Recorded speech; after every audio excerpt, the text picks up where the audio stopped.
Día 36 de la lectura de 1984 de George Orwell. Habíamos quedado en ningún trabajo del partido hasta el día siguiente por la mañana. Podía pasar 6 horas en su escondrijo y otras 9 en la cama. Despacio, bajo el tibio sol de la tarde, recorrió una calle sucia en dirección a la tienda del señor Carrington. Iba atento a la presencia de patrullas, pese a que estaba irracionalmente convencido de que esa tarde no había peligro de que nadie se entrometiera en sus asuntos. El pesado maletín que llevaba le golpeaba la rodilla a cada paso y una sensación de cosquilleo le recorría la pierna arriba y abajo. Dentro estaba el libro que hacía 6 días que estaba en su poder, aunque todavía no lo había abierto ni siquiera para hojearlo. El sexto día de la semana del odio, después de las procesiones, los discursos, los vítores, los cánticos, las pancartas, los carteles, las películas, las figuras de cera, el redoble de los tambores, el resonar de las trompetas, las pisadas de los soldados de los desfiles, el crujido de las orugas de los tanques, el ruido de las escuadrillas aéreas y el estampido de los cañonazos. Después de 6 días así, cuando el gigantesco orgasmo se acercaba tembloroso a su clímax y el odio generalizado contra Eurasia se había calentado hasta extremos tan delirantes que si la multitud hubiese podido echar mano a las 2000 criminales de guerra euroasiáticos a quien iban a ahorcar en público en el último día de los festejos, sin duda los habrían hecho pedazos. Justo en ese momento se había anunciado que después de todo Oceanía no estaba en guerra con Eurasia, sino con Estasia. Eurasia era un aliado. Por supuesto, nadie reconoció que se hubiera producido ningún cambio, sencillamente se dio a conocer de manera totalmente inesperada y en todas partes al mismo tiempo que Asia y no Eurasia era el enemigo. Winston estaba en una manifestación en una de las plazas principales de Londres cuando sucedió. Era de noche y una iluminación chillona destacaba las caras pálidas y las cartas escarlatas. La plaza estaba abarrotada por varios miles de personas, entre ellas un grupo de unos 1000 escolares con el uniforme de los espías. Desde una tribuna forrada de escarlata, un orador del partido interior, un hombrecillo flaco con brazos desproporcionadamente largos y un cráneo grande y calvo con algunos mechones lacios de cabello, estaba arengado a la multitud. A la pequeña figura de los Rumpelstiltskin, convulsionada por el odio, sujetaba el micrófono con una mano mientras la otra gigantesca del extremo del brazo huesudo arañaba desmesuradamente el aire por encima de su cabeza. Su voz, que sonaba metálica por culpa de los amplificadores, enumeraba a gritos un inacabable catálogo de atrocidades, de masacres, las deportaciones, saqueos, violaciones, torturas a los prisioneros, a los bombardeos de civiles, la propaganda insidiosa, las agresiones injustificadas, los tratados incumplidos. Era casi imposible escucharle sin convencerse primero y enloquecer después. A cada momento aumentaba la rabia de la multitud y la voz del orador quedaba ahogada por el aullido bestial que se alzaba de miles de gargantas. Los gritos más salvajes procedían de los escolares. El discurso duraba ya unos 20 minutos cuando un mensajero subió a la tribuna y entregó un pedazo de papel al orador, quien lo desdobló y lo leyó sin dejar de hablar. No se produjo ningún cambio de voz, ni en su actitud, ni en su contenido de lo que estaba diciendo, pero de pronto los nombres fueron distintos. Sin necesidad de más palabras, una oleada de comprensión recorrió la muchedumbre. Oceanía estaba en guerra con Estasia. Instantes después produjo una tremenda conmoción. Las pancartas y los carteles que devoraban la plaza estaban equivocados. Más de la mitad de aquellos rostros no eran los de sus enemigos. Sabotaje. Los agentes de Goldstein habían vuelto a actuar. Se produjo un interludio descontrolado mientras arrancaban los carteles de la pared y hacían jirones las pancartas y las pisoteaban. Los espías demostraron una prodigiosa actividad, trepando a los tejados y cortando las banderitas que aleteaban en las chimeneas. Al cabo de 2 o 3 minutos todo había terminado.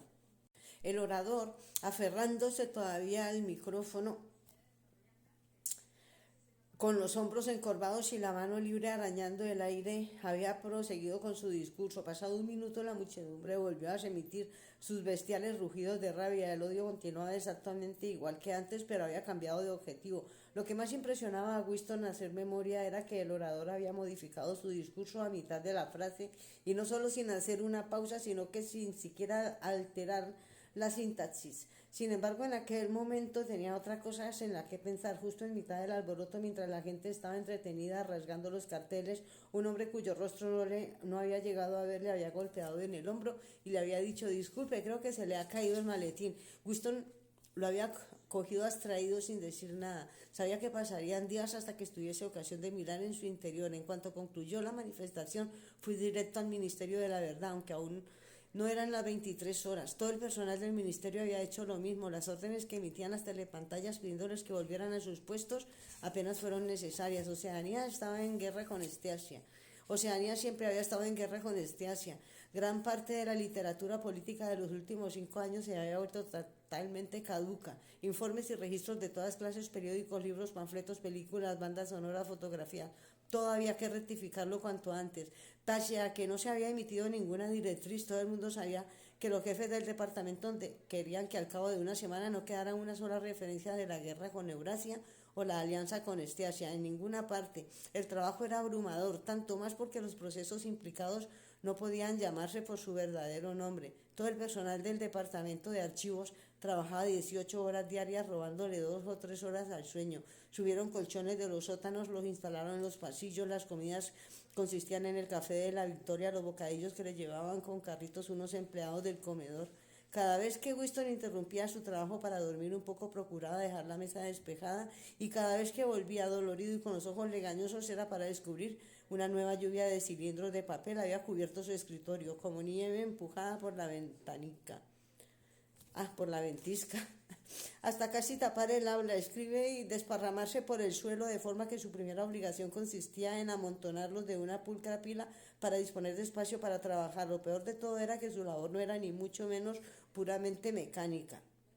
A menudo consistía solo en sustituir un nombre por otro, pero los informes más detallados exigían cuidado e imaginación. Incluso hacía falta considerables conocimientos geográficos para trasladar la guerra de una u otra parte del mundo. Al tercer día los ojos le dolían de manera insoportable y cada poco tiempo tenía que limpiarse las gafas.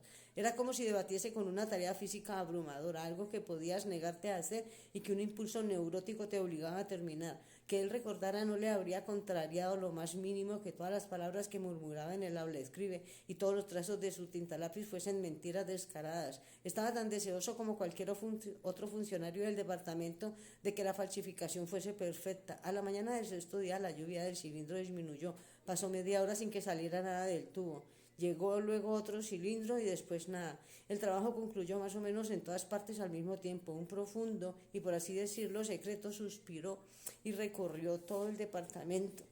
Habían llevado a cabo una proeza portentosa de la que no podrían presumir. A pesar de ese momento era imposible que nadie demostrara con pruebas documentales que alguna vez hubiese habido una guerra con Eurasia.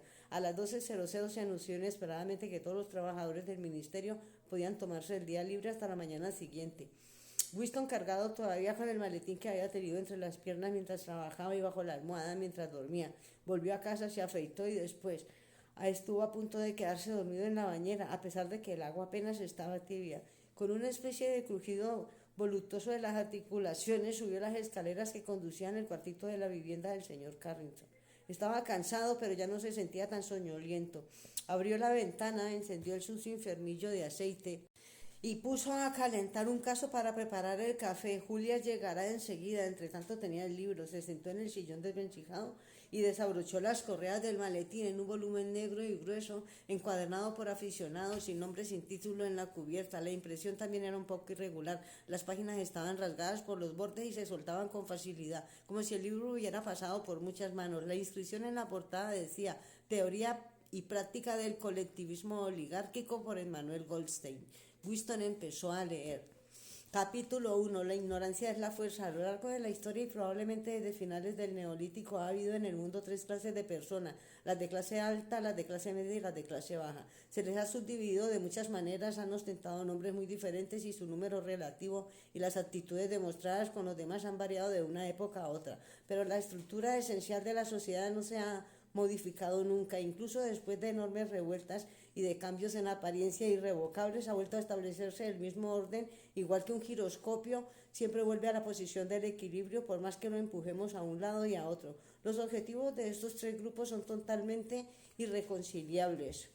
Winston interrumpió la lectura, más que nada para saborear el hecho de que estaba leyendo cómodo y seguro, solo, sin telepantallas ni gente con la oreja pegada a la pared, sin sentir el impulso nervioso de mirar por encima del hombro o de tapar la página con la mano.